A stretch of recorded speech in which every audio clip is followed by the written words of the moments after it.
hello, EriXpress media viewers. We have a special guest, a young filmmaker, very talented, in my view.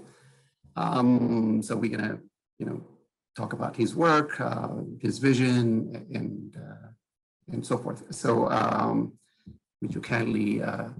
I know you have over 23 followers, 1,000, whatever. So I know you, but still, for people who don't know you, would you introduce yourself? So my name is Gebremichael, also known as SuperGebar. I'm Eritrean. I was born in Eritrea, and I moved to America. Currently, I'm in California, Los Angeles. I'm very into filmmaking. I graduated from San Francisco State University. I play soccer there. You guys didn't know. Yeah, it's a little about me. Yeah, good. So when you came to the States, how old were you? So when I came to America, I was 11 years old, actually. So, okay. So yeah, I was at the time where, I still knew my history in Eritrea, and I was able to also, learn English here at the perfect time, perfect age, and also, get an education, better education, and, yeah. So you speak Tigrinya very well, so so that's also, that's good that you don't lose it. So so you got interested in, so you make films, short films, videos, like I said at the beginning, over 24,000 subscribers. Yeah. So what got you interested in film first? So like when I first came out when I first came to America, I never really understood what film was, and it was like until I got to like high school, that's when I kind of like got into film, because I really love playing soccer, So what I used to do is I used to always go by myself to play soccer, and I never had someone to record me, because my mom was always working and my sister, busy with her school too. So I never had anybody to record me, and I never really had friends like that in America because I was new. So I would just, I told my mom to get me a camera so I could record myself. So I recorded myself playing soccer, and soccer is like my first love, because when I was growing up second AT, like that's the only thing I played. I played soccer only. I don't have anything else. That's the only thing I love. So when I moved here, that's the only thing I had like that was like something that I could connect to, relate to. So when I used to play soccer, I used to record myself playing soccer, and then I went home to my computer, and then I would edit them on like iMovie, whatever it has computer had to offer. And I would edit it and I posted it on Facebook, and I'll send it to my friends on Facebook. And the whole process was like interesting to me because I was able to really like, express myself through soccer and through film. And my friends were like, that's actually cool, that's dope, like you should make more. And then I was like, maybe I should make more. Like it's very fun, to record stuff. Yeah. So tell me, how's the process of you filming yourself playing soccer? So I just put it on a tripod, and then I would like shoot the ball. I would do exercises with the ball. I would do tricks with the ball, and then I would put effects when I edit it to make it seem cool. I put music behind it. So it was like you scored when you didn't score, right? Yeah. Okay. So basically, actually, not film while you're playing, with other people, right? No, just by myself in the park. Yeah. Okay, I see. I got it. Okay, good. And then that got you interested in film, and then what happened after that? So like my senior year is like when I really got interested. School, you mean high school? Yeah, my senior year in high school, I really got interested in film because whenever we had like film projects in class, like my videos would be like better than anybody in the class, And the teacher would always give me like extra points for making the video extra better than what it's supposed to be, So then I was like, maybe I have interest in film, and I'm actually like have something in the area. Yeah. So then I was like, I really want to take it serious and want to take it to the next level. So when I got to college, actually, as a freshman, I got accepted as an engineering major to the school I went to, and I wanted to do engineering because I kind of had a passion for engineering, but at the same time, my passion was filmmaking mostly, but I want to make my parent, my mom, my people happy because that's what they see. So as a freshman, I was an engineering major because I wanted to please everybody. Like I wanted to please everybody, my mom, my family, my country, just to, you know, be able to, you know, make good money so I can support them, support my country, my city, my people, my family, all that. So after my freshman year, I realized like I wasn't happy doing engineering. And I was like, this is not for me because life is about what's good for you and not for other people, you know?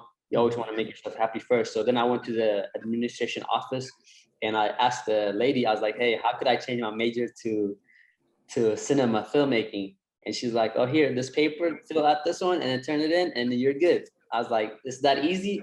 I was like, okay, I'm gonna fill it out, returned it right away. And the next sophomore year, I was a cinema major. So, and I called my mom and I was like, yeah, I changed my major to cinema film. And then at first she didn't really, you know, understand like what that meant because, you know, our parents are not like aware of that world of filming, you know? So she was just like, okay, I mean, if you're happy with it, you know, do what you gotta do. And then that's how I got into filmmaking. I wanted to take it serious my sophomore year. I'm glad you did because the work you're doing shows that your heart is in it. You know, Yeah, for sure. Reason, for example, in high school, where yours was better, was that your heart is telling you, okay, this is exactly, you know, and you don't want to go into something that your heart is not in it. Exactly. You know, so I'm glad worked out because, and then also like the other main issues that you mentioned is that our parents want us to be engineers or doctors or you know, chemists or stuff like that, but the art part is not really encouraged. I mean, at one part you can see that, you know, maybe art doesn't make money or stuff like that, but overall the country needs both the art and the hard sciences, you know. The structure of the country, whatever, could be the hard sciences, but the soul of the country belongs to the artists.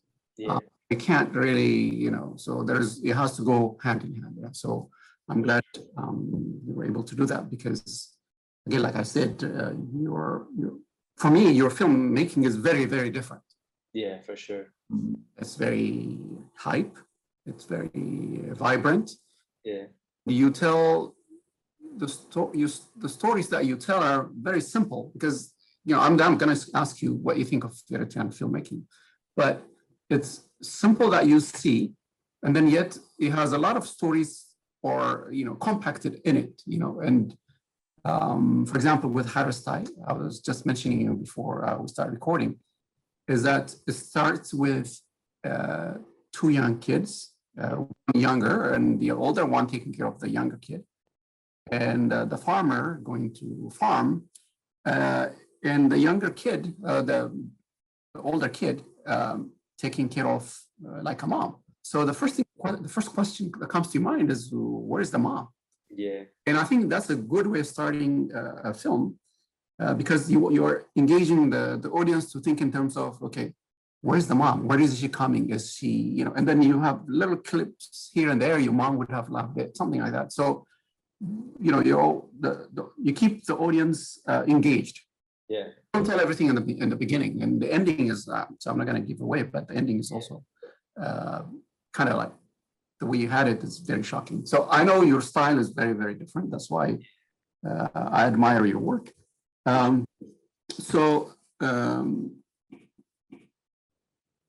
When was the first time you went back to Eritrea after you came here?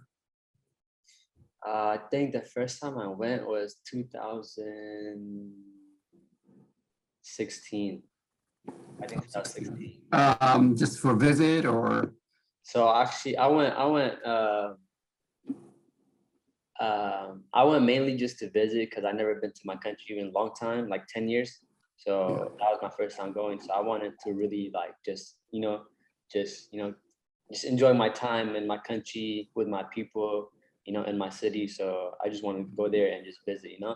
And then I had a little camera, so I was like, why don't I just, you know, record my experience there and showcase, you know, my time back home, my first time visiting. And then that's when I had the idea, like, yo, I want to, actually like capture my people and the stories I had growing up and bring them to life, because I don't think a lot of people are able to see the story, like Eritrean stories, in general. So there's a lot of untold Eritrean stories that could be, visually represented through film. And that's when I was like, I want to, start off small, start out with 5-minute films. So the next time I went to Erta, that's when I decided to, I want to capture and tell my story when I was growing up, what it was life like collecting bellas, going to the mountain. So I wanted to create that. So I created that 5-minute short film. Well, when was this? That was 2000. I think that was 18? 2018. Yeah, so 2018. Yeah. So I mean, I was there at the same time when you were there twice. 2018 when you were doing bellas. Yeah. 2019 when you were doing Harastai. Yeah. We go from here to train Eritrean filmmakers in aesthetics and stuff like that. That you guys, or I went to film school here, so studied whatever the theoretical, the practical, whatever to train workshops. So you were there twice. Yeah. 18 and 19, you were doing the bellas one, but in a lot of the pictures you have the theme of bellas going on. Why do you have bellas in a lot of them? So in a lot of different short films or the other V blogs that you did. Yeah. The theme of bellas. So bellas keeps popping up. So why bellas? I don't know. Like I think for me, like bellas is very traditional and it's very unique, and then it's not seen in other part of the world. So that's what makes this very special for me, because like you can't get it here, you can't get it anywhere else. So whenever I go back to Second AT Ertra, is like that's my love. I think like, because like growing up, how I used to collect bellas, I used to sell bellas in the street for 1 nafa, 50 cents nafa. So I really understood the struggle of collecting bellas and trying to sell it and then try to make money out of it. So you could buy, bread, eggs, the little necessity to, keep your life going, you know what I'm saying? So that's why I really have passion for, bellas. And that's why when I created bellas, it was like, it really meant a lot for me to really, showcase that, the fruit and the lifestyle and the culture of bellas. Because it becomes also personal because you experienced it. Yeah, for sure. I like that, the idea that you try to show something that others don't have. Yeah. I mean, what's the point of showing what everybody has? I mean, it's just like, but I mean, having something that's like, okay, what is that? Or how even do you pick it? It has thorns, and how do you go up the mountains? That kind of stuff. So just following the story, it's really good. That and plus because it's personally, I've done it, so you can you feel it. So you want people who are watching it to feel it. So I think that's why your short films are very powerful, because you're transforming the feeling to the audience visually, as opposed to verbally or discussing this is bellas, and it's not, since filmmaking is a visual medium, that's you totally depend on the visual, so which is powerful instead of just so that leads me to another question.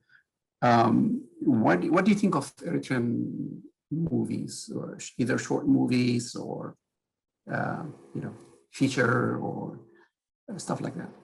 I think like when I was back home, like watching Eritrean film was like very exciting to me, like I really thought it was like the best thing ever, you know what I'm saying? So when I came to America and actually like saw like what film could be, it really blew my mind how we have a lot of potential for Eritrean films to really take it to the next level. Because we're still in the beginning process stage of creating films and creating short films, and I think we have a long way to go, but we have a lot of talents, and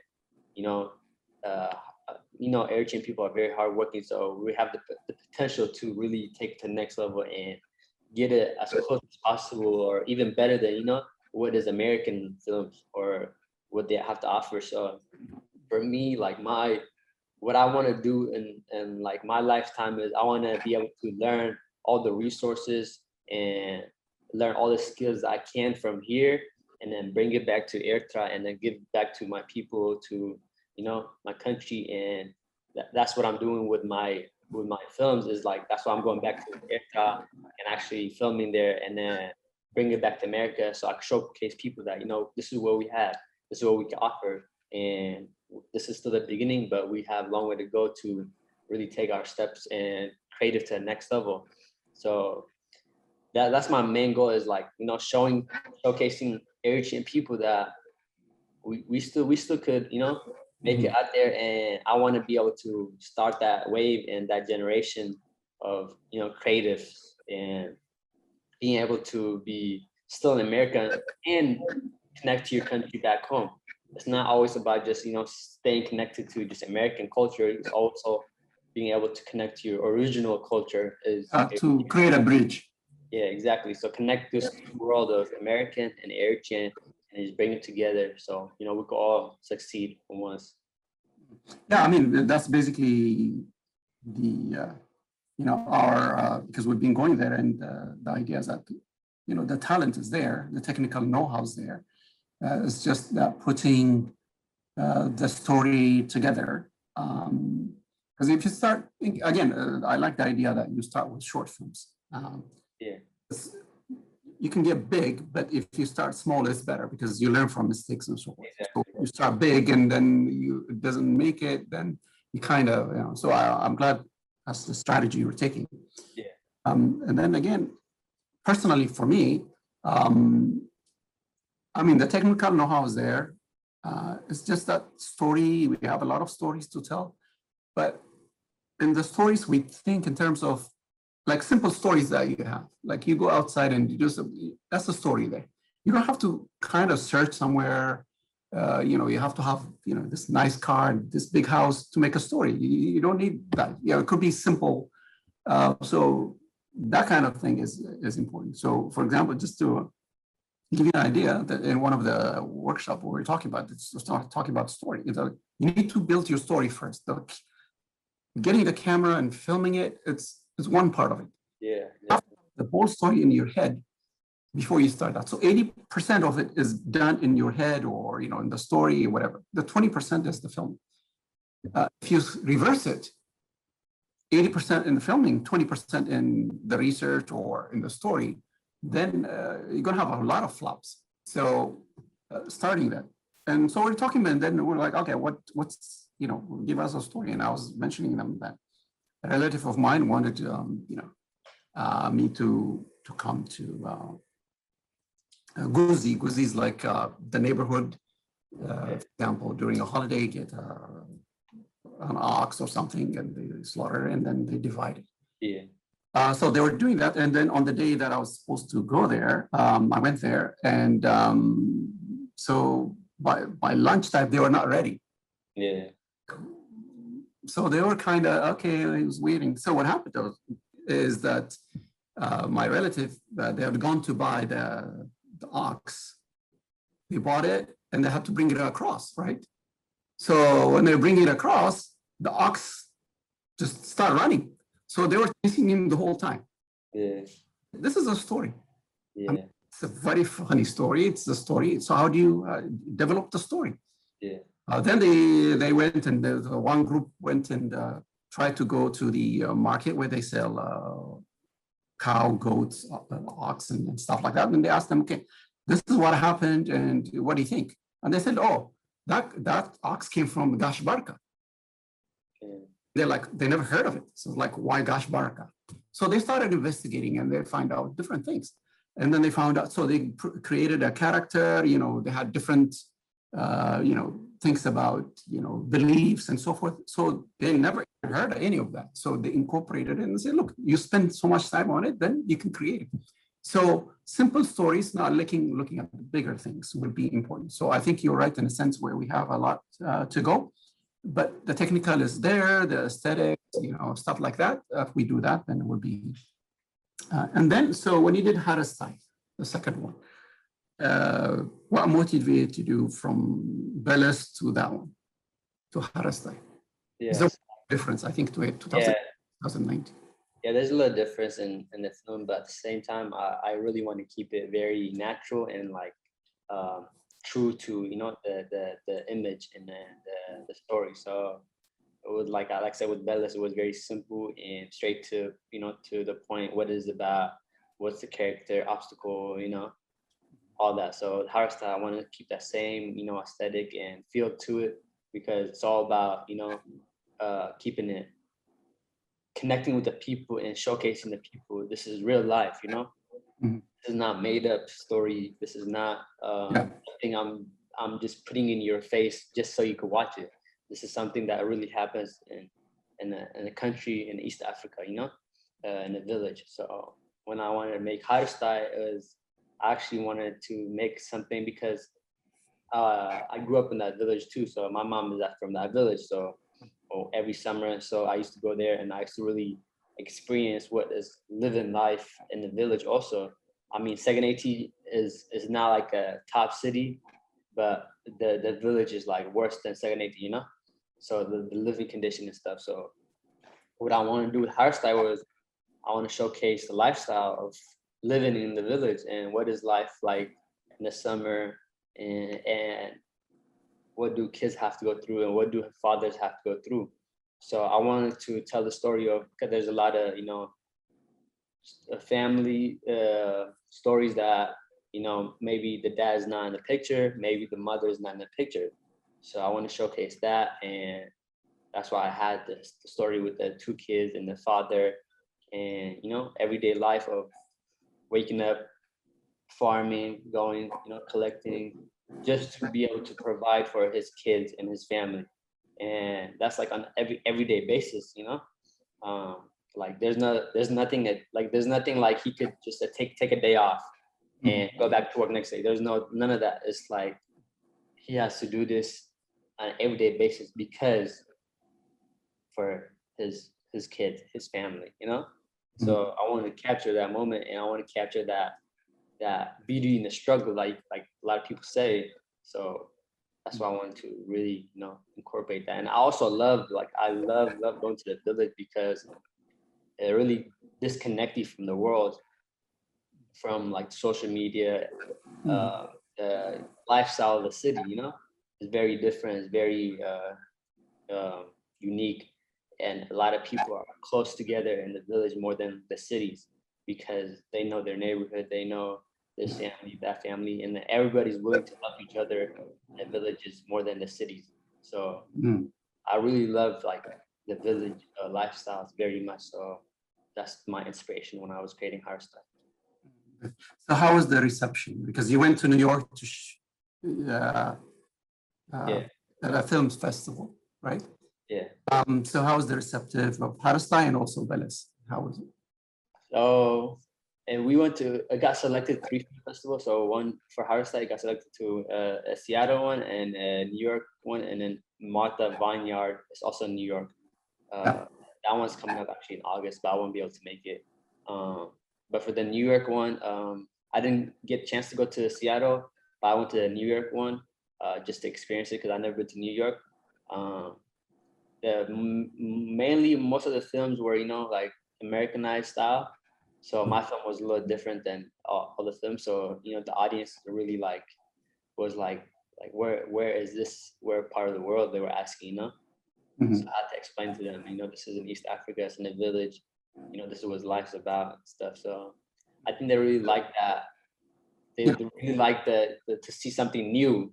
Like this is not something different, every day, you know. So I really enjoyed it. So yeah. Yeah, like we were saying earlier, just having something that they don't have is like the most, as a strategy, that's the very first thing you want to do. Because like you were saying that most of the films were Americanized. So like if you've seen one, you've seen many. So something different would be, so, and then you filmed going to, and then you posted it, going to New York. Yeah. The shot from the plane is well, unbelievable. How is it done? Wait, the window one? The window one or the whole, I mean, how did you get the pilots? I mean, from, I don't know, it was just wonderful. I think you're talking about the plane leaving. Yeah, the plane leaving. I Yeah, think that was that was a stock footage. I didn't shoot I see, that. I see. I Okay. was- But the window one is yours. yeah, everything else was mine. Just the shot of the plane. That's really, that's a bomb. That was really good. And then when you did with, so tell us about Leo. Leo's Habib. So Yeah. my friend, his name is Leo. He's my best friend. You know, I met him when I moved to America. So he's been my best friend since I've been in America till now. You know, so his name is Leo, but he wanted to go to Eritrea with me, and then I was like, "You should come. You know, really experience that third world country in East Africa." So he's like, "I'm down. I'm interested." So we got his visa, and then we took him to Eritrea. He never been out of country ever in his life, so that was his first time.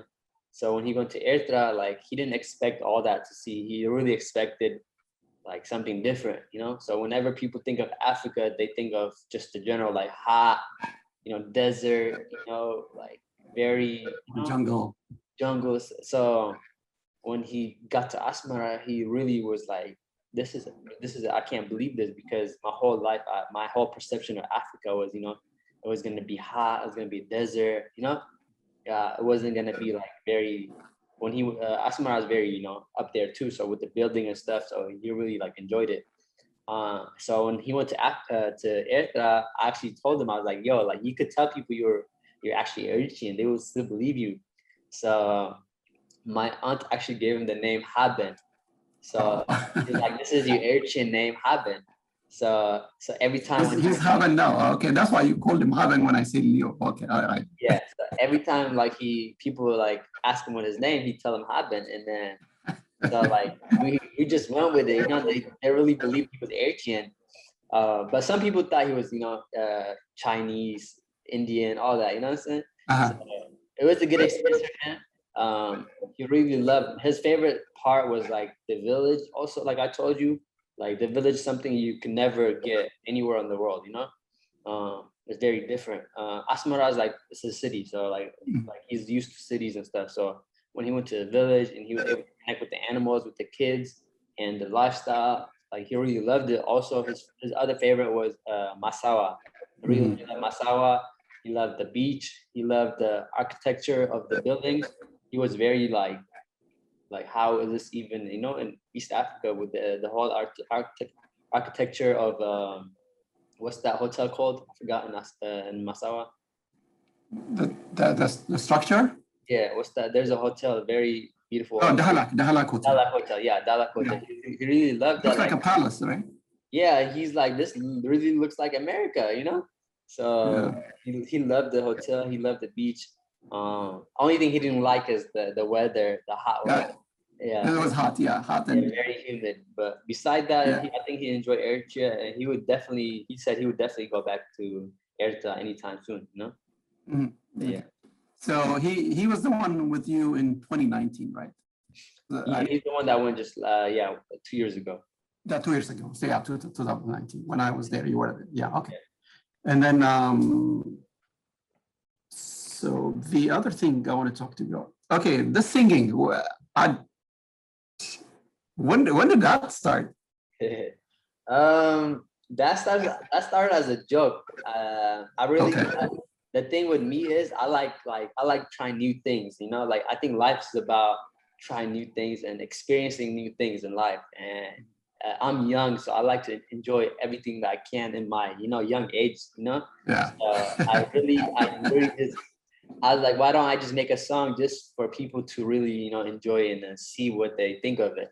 So I wanted to make a song, so I made a song, and then people liked it. And then there was like, you're actually, you know, you could make more songs. And then they gave me positive comments. And I never thought I would make a second song or anything like that. So I just made one song just for people to enjoy as an entertainment. And then people, you know, left comments and this and that, telling me to keep going, to make more. And then I didn't want to disappoint them. So I was like, let me give you guys another song. So I made another song. And then they loved that song. And then they was like, make more. And I was like, okay, I'll make more. And then I made my mom, I told my mom, I was like, you should make a song too. Like, it doesn't hurt. So my mom also made her song in Tigrinya, like, and the people actually liked her song. And then, you know, it's like, it shows you that like, trying new things doesn't hurt you at the end of the day. So it's not like you want to take it serious. It just, you know, to just try new things, you know, just experience life. Good. So, yeah. And your mom has a show for cooking and stuff too, right? Yeah. How Yeah. does that? So my mom, like I said, like, you know, a lot of not Eritrean, just Habesha in general, like East African, they don't really see the potential of social media and the internet, you know, because they don't believe in that. So I told my mom, I was like, what do you love to do? She told me she loves cooking, right?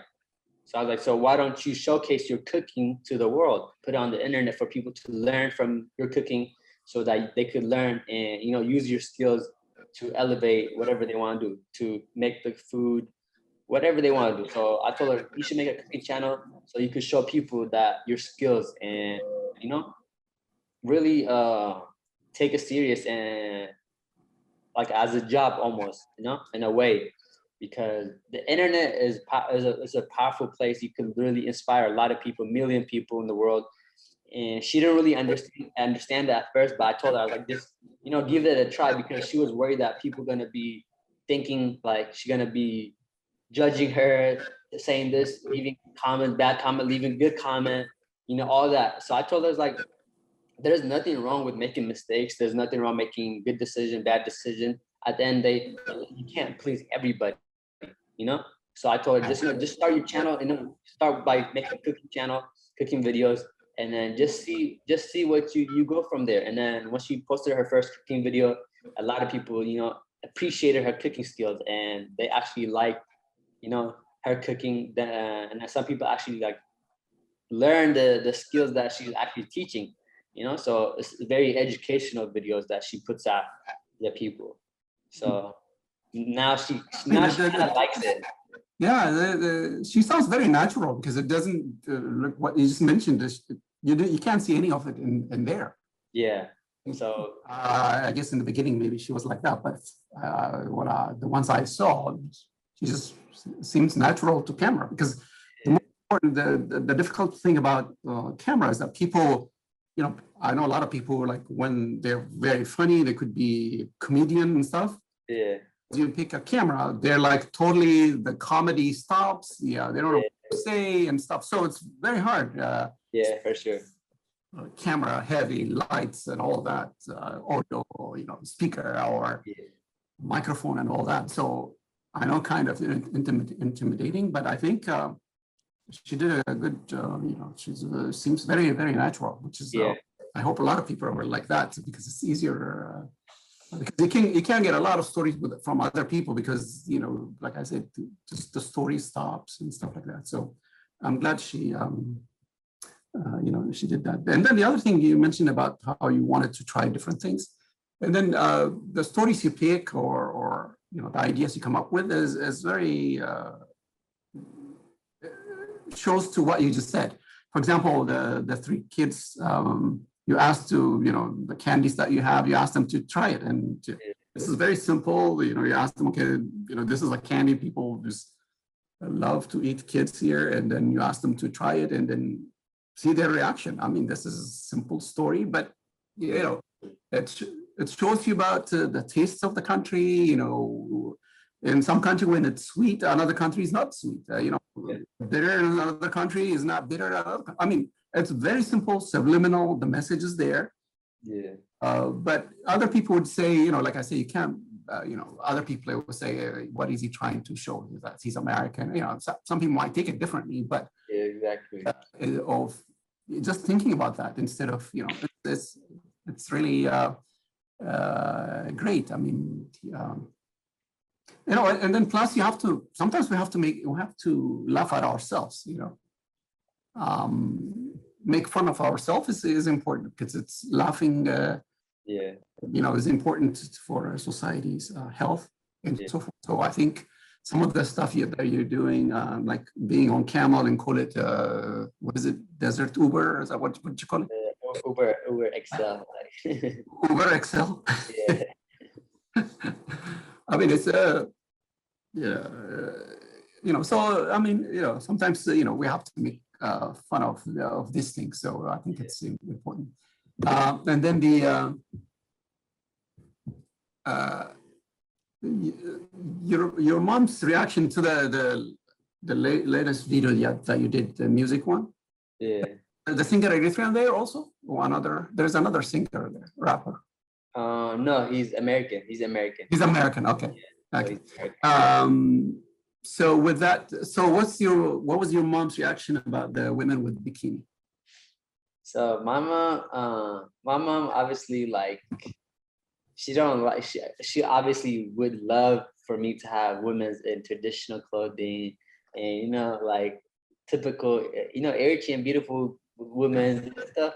But she understand that she understand that I'm in America. She understand that like in order to go with the type of song it is, where you can't always have what you want in a video. So I think she really understand this is all entertainment, and she knows me as a person to really know me personally. So she's not gonna judge me based off what I put on the internet for entertainment. So she really understand that, and me and her have a connection where we're very open to each other, and I'm not afraid to tell her what I have going on, and she's not afraid to tell me what is good, what is bad. At the end of the day, a lot of parents should be able to be open with their kids and have a natural connection, a natural understanding of what they're doing, what they want to do. So my mom is very open-minded.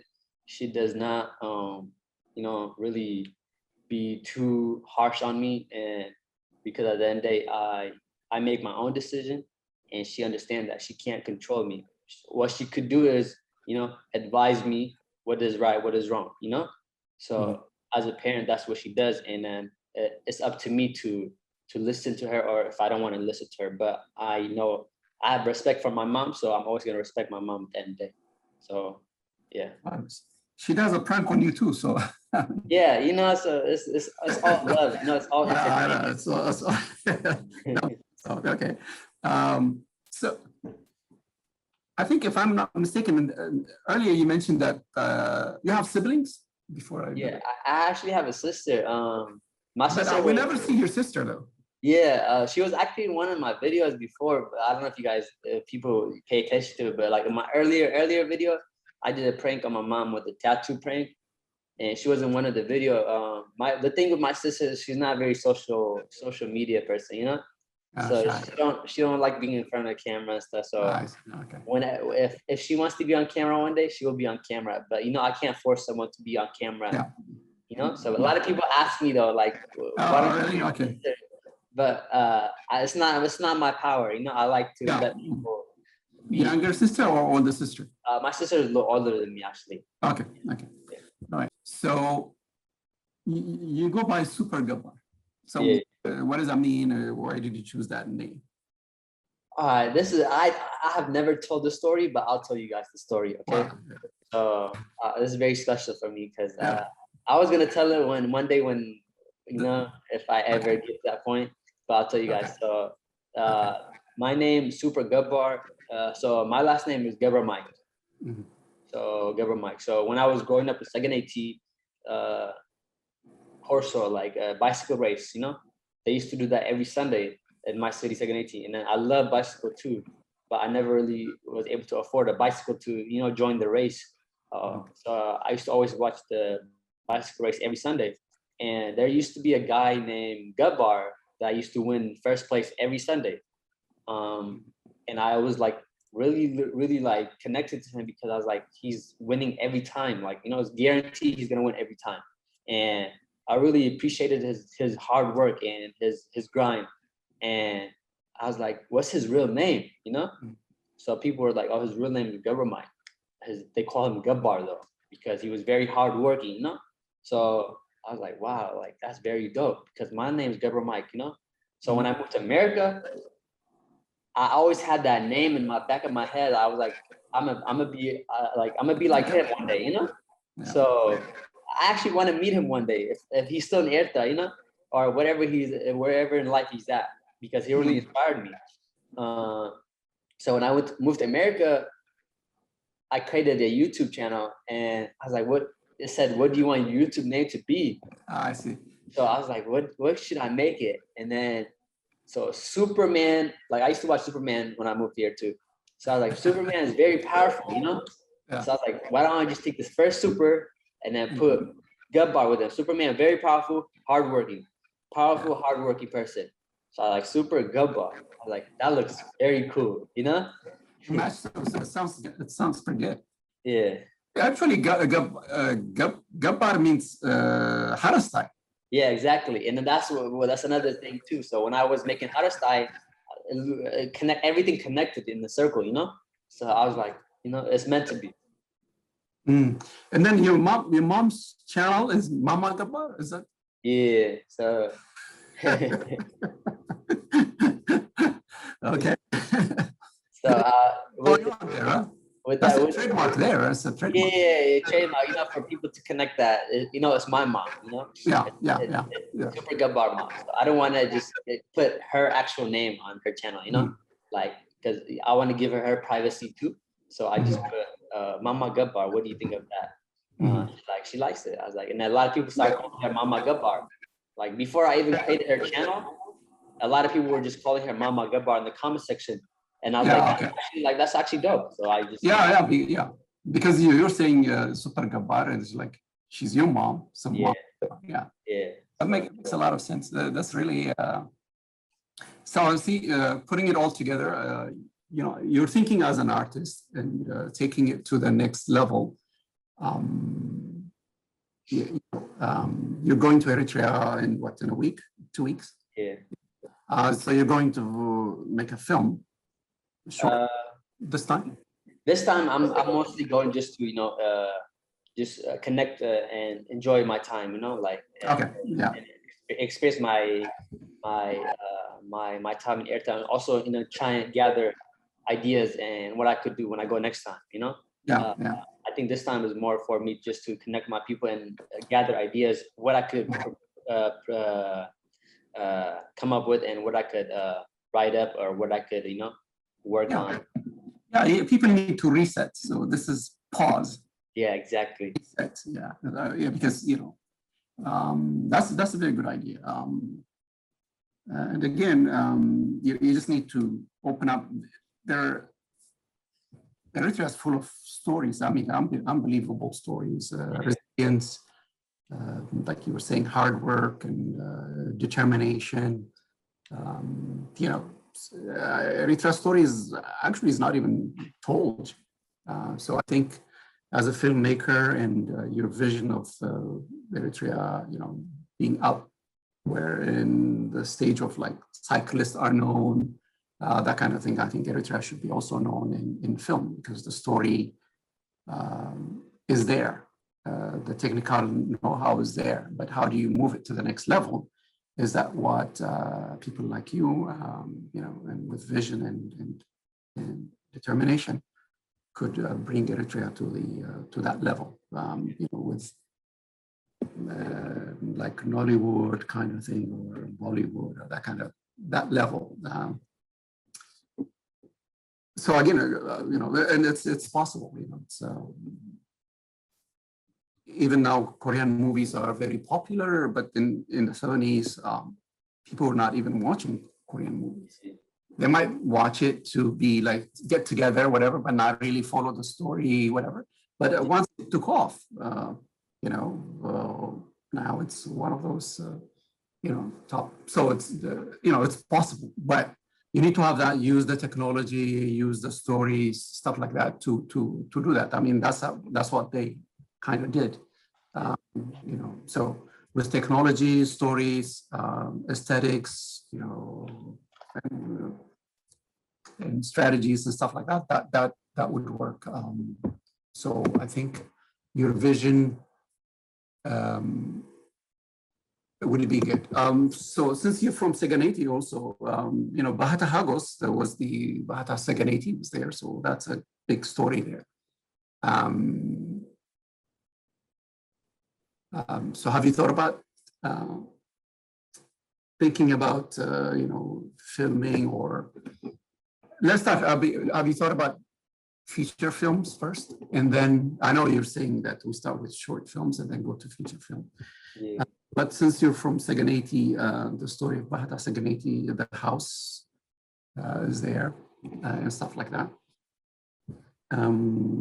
So have you thought about it, or this is one of the trips that you're going there to think about different things like that? Yeah, that's my goal, is to think about different things. Like I said, my main goal is to make a feature film. So that's my next process, and I just want to gather up as much information as I can, so I could come back to America and then really have everything lined up from A to B to C, and then also have my funding right, whether it's I'm gonna get a donation for people, or GoFundMe, whatever it might be, so I could really make my dream come true. Also to really connect with my people and showcase them that we can make feature film, and maybe like my goal is to maybe have it played in big theaters, big films in America, and also in Erta. So that's my goal, and I think I could do it. No, you can do it. I mean, you have the talent. You have you're still young. You got the time. You got the, and then the support-wise, I mean, the Eritrean people will always be exactly. Yeah, so that's not even an issue. So yeah, it's just that, and again, the only thing is that I don't know. Maybe it could be vision, is that having one person or two people, or it doesn't have to be just filmmakers, could be singers, whatever. Having one person become so popular, or getting Eritrea's name up there, but the rest not doing that, I think it might be, for the person, it could be a good thing, but creating an industry out of it is the most important thing, because it has to sustain. So to sustain that, and then with like film, then you could have a big name in film, but if the film industry doesn't pick up, or if others are not following you, then it's just be your name and that's it, or maybe a best name for a time. Like for example, with cycling, it's not just only Daniel Haymanot, but you have a whole lot of new ones. I mean, new ones are coming up, so it's like it's sustainable.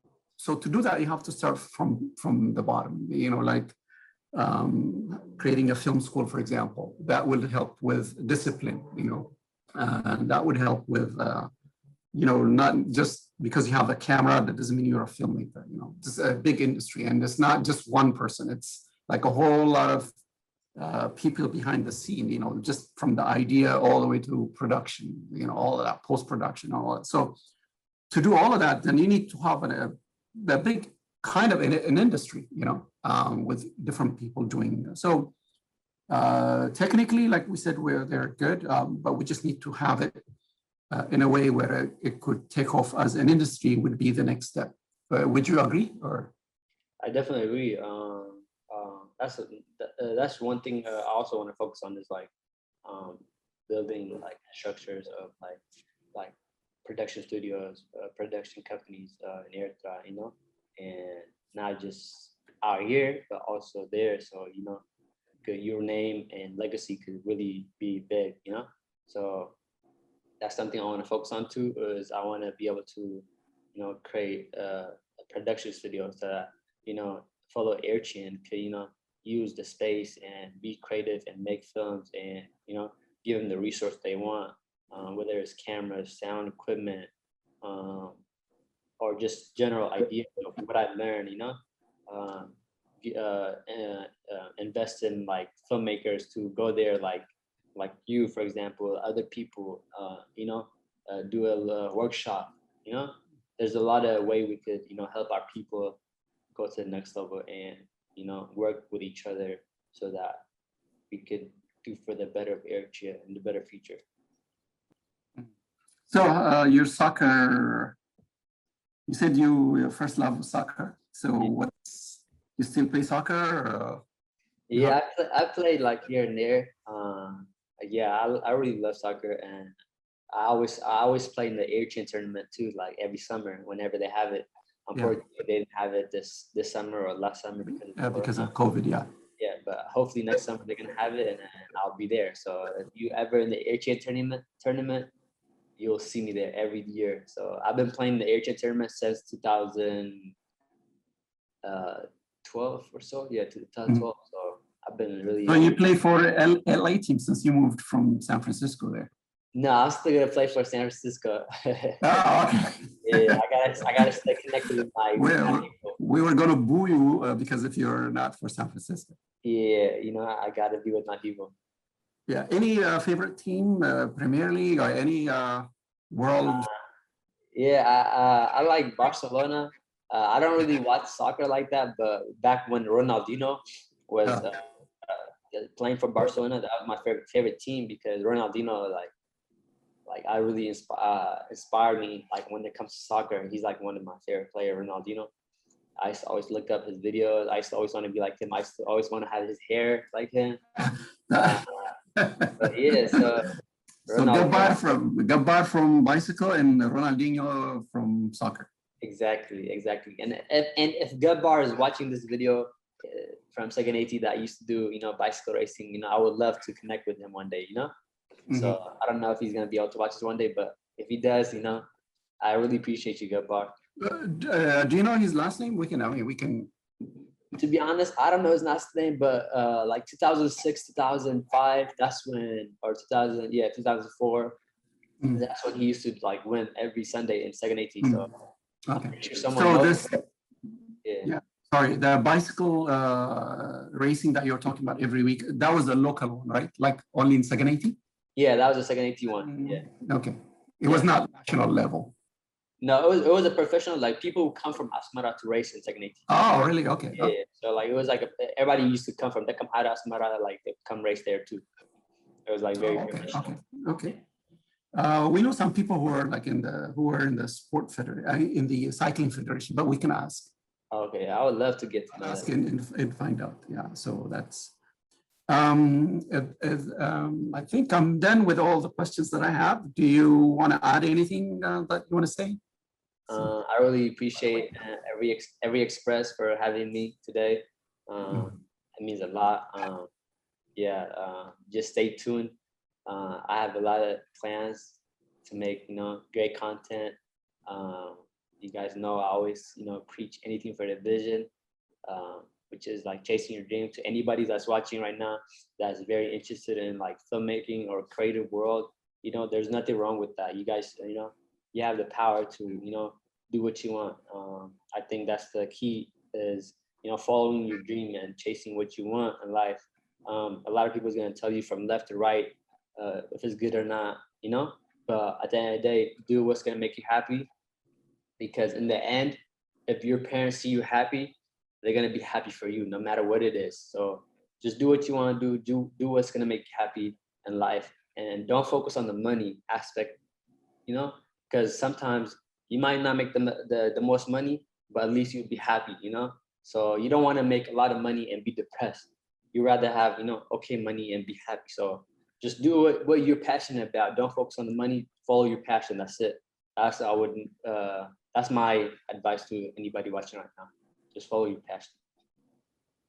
Oh, one more thing before I forget. So the coffee, I saw coffee advertisement. Yeah. Tell us about that.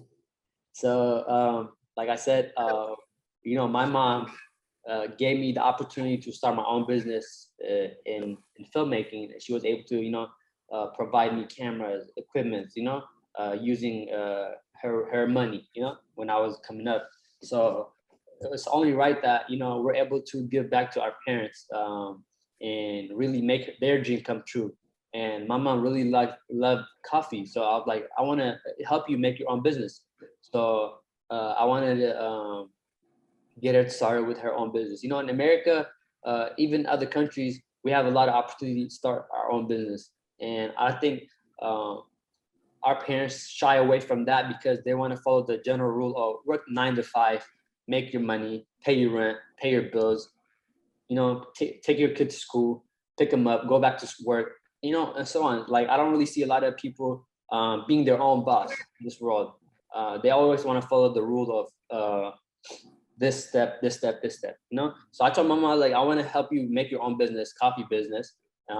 Just tell me what the name you want it to be, how you want it to look, and I'll help you make it. I'll help you, you know, advertise it. And you can also advertise it in your, you know, YouTube channel. And I don't see a lot of people doing that. So I was able to make her logo, her, you know, packaging and stuff, find her a manufacturer that was going to make it. And then so she's doing her own coffee business right now. And you never know, later on in the future, my mom, you know, goal is to open up her own business, her own shop. So that's what we're going for right now. And I think she could do it, you know, as long as she, you know, keep consistent and work hard. And it's possible. It's never too late. That's what I want to show. That's why I want to tell people watching right now. No matter how old you are, it's never too late to do what you want to do in life. You know, whatever passion you have. You know what I'm saying? Also, to any kids watching right now, it's never too late for your parents' dream to come true. So always, you know, help your parents' dream come true too, not just your dream. Because at the end of the day, they're gonna help you with your dream. So you should also help them with their dream, no matter what it is. So that's what I'm doing. And she got her coffee business right now. People are supporting it, they're loving it. So we're just gonna see where that takes her. Good. So we're gonna put the website there, or where Yeah. people order it. So If you guys are actually interested in my mom coffee, you guys could just type in mamagebar.com and then it will come up. Yeah. Yeah, I told you it goes all in the same package. You can give. Yeah, exactly. It's all advertising. Yeah, it is. And I'm glad you raised the last issue, because I think the idea of entrepreneurship, you know, had been known with, you know, for being entrepreneurs.